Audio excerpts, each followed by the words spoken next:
ரொம்ப டேஸ்ட்டாக ரொம்ப சாஃப்டாக எப்படி பால் கொழுக்கட்டை செய்கிறதுன்னு இன்றைக்கி பார்க்கலாம் வாங்க. இப்போ அதுக்கு தேவையான பொருளை பார்க்கலாம் வாங்க. 1 கப் பச்சரிசி மாவு, இது நான் கடையில் வாங்கினது தான். ருசிக்காக கொஞ்சமாக சால்ட்டு, 1.5 கப் சர்க்கரை உங்களுக்கு எவ்வளோ தேவையோ அதுக்கேற்ற அளவு சேர்த்துக்கோங்க. ஏலக்காய் தூள், 50 கிராம் முந்திரி, தேங்காய்.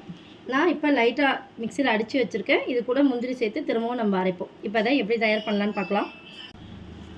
பச்சரிசி மாவு, இதுலேயே கொஞ்சமாக சால்ட்டு சேர்த்துக்கோங்க, சும்மா ஒரு சிட்டிக்கு அளவுக்கு. இப்போ 2 ஸ்பூன் அளவு தேங்காய் சேர்த்துக்கோங்க. இதுலேயே ஒரு 2 ஸ்பூன் அளவுக்கு சர்க்கரை சேர்த்துக்கோங்க. ஏன்னா நம்ம அவசரமாக சாப்பிடணும் அப்படின்னா இதில் எக்ஸ்ட்ரா சேர்த்துட்டோன்னா ஊறுறதுக்கு நல்லாயிருக்கும். அவ்வளோதான், மாவு கலந்துக்கலாம். நம்ம ஸ்டவ்வில் வைக்கிறதுக்கு முன்னாடியே இதை நம்ம கலந்துக்கலாம். கட்டி இல்லாமல் இந்த மாதிரி நம்ம கலந்து அடுப்பில் வச்சோன்னா கெட்டியாக வந்துடும். அது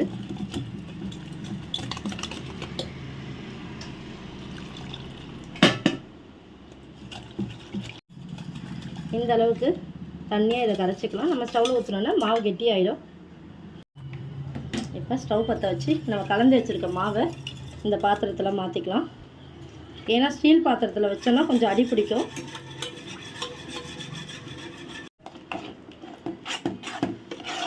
கொஞ்சம் கொஞ்சமாக கெட்டிப்பட்டுருச்சு. இன்னும் கெட்டியாகணும். 5 நிமிஷத்தில் ஆகிடும் இது.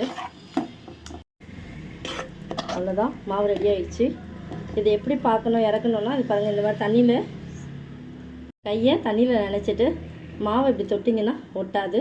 அவ்வளோதான், இதை இறக்கிடலாம். ஆற வச்சுட்டு நம்ம உருண்டை செய்துக்கலாம். உங்களுக்கு தேவையான பொருளில் பாலை மட்டும் காட்ட மறந்துட்டேன். இப்போ நம்ம அந்த மாவு உருண்டை பிடிக்கிறதுக்குள்ளே பாலை கட் பண்ணி வச்சிடலாம். பாலில் தான் சேர்க்க போகிறோம். மாவு கொஞ்சம் சூடாக இருக்குது, இன்னும் கொஞ்சம் ஆறிட்டா சரியாக போயிடும்.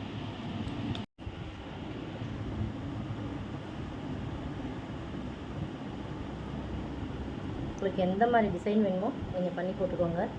உருண்டையாக போட்டாலும் போடுங்க, இப்படி போட்டாலும் போடுங்க. ஆனால் கொஞ்சம் மெலிசாவோ இல்லை உருண்டையாக போட்டாலும் கொஞ்சம் சின்னதாக போட்டிங்கன்னா நல்லா ஊறுறதுக்கு கொஞ்சம் நல்லாயிருக்கும். ரொம்ப சாஃப்டாக இருக்குது, உருண்டை பிடிக்க வராதுன்னு நினைக்காதீங்க. ஈஸியாக வரும். கையில் மட்டும் எண்ணெய் தேய்ச்சிக்கோங்க, அவ்வளோதான்.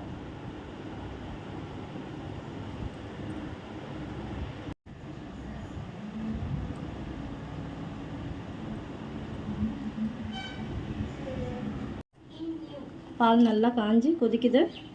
இப்போ நம்ம உருட்டி வச்சுருக்கிறதெல்லாம் அதில் போட்டுடலாம்.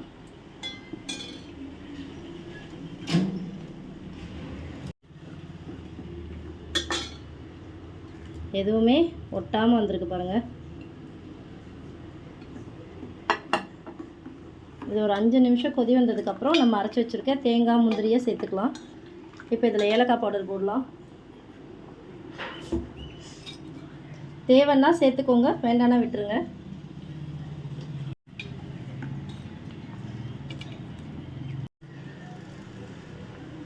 இப்போ நல்லா கொதிச்சு வரும்போது சர்க்கரை சேர்த்துக்கலாம்.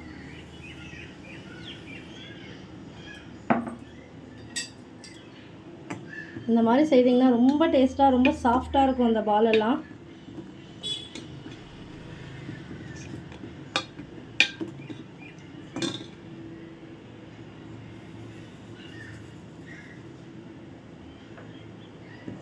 நீங்கள் சர்க்கரையை மட்டும் உங்கள் டேஸ்ட்டுக்கு ஏற்ற அளவு சேர்த்துக்கோங்க. இந்த சர்க்கரை கரைஞ்சதுக்கு அப்புறமா இப்போ நம்ம அரைச்சி வச்சுருக்க தேங்காய் முந்திரியை சேர்த்துக்கலாம்.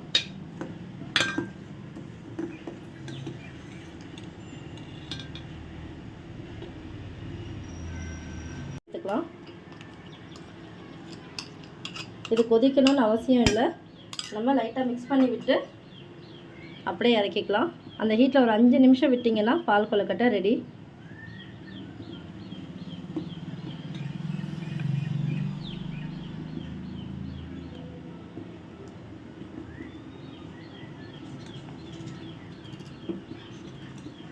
ரொம்ப சாஃப்டான டேஸ்டி பால் கொழுக்கட்டை நீங்களும் ட்ரை பண்ணுங்கள்.